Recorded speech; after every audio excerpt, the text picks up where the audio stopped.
अस्सलामुअलैकुम जी। साद हुसैन नदवी साहब का एक क्लिप है, मेरे पास आया है, वो मैं आपसे शेयर करने जा रहा हूँ, आपके सामने रखने लगा हूँ। स्वीडन के ख़िलाफ़ है। जैसे कि आपको पता है कि स्वीडन में आए रोज़ गुस्ताखियाँ हो रही हैं और मस्जिद के सामने ईद के दिन एक यहूदी ने नाउज़ुबिल्लाह कुरान पाक को जलाया है और साद हुसैन नदवी साहब का बयान आ गया, न्यू बयान आ गया। ये क्लिप मैं आपके सामने शेयर करने लगा हूँ।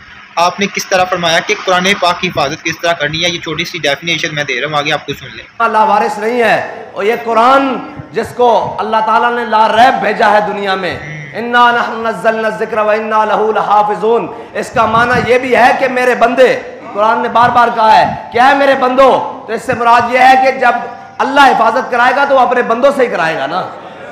लेकिन पुख्ता अफकार ढूंढने कोई जाए कहाँ, इस ज़माने की हवा हर शय को रखती है खाम, और बदल के रख दिया है सारी बातें। लेकिन इंशाअल्लाह कुरान की हिफाजत के लिए, हुज़ूर सय्यद आलम सल्लल्लाहु अलैहि वसल्लम की नामूस के लिए इंशाअल्लाह ये दिन गुजरते हैं, फिर इनको बताएंगे कि कैसे कुरान की हिफाजत करते हैं।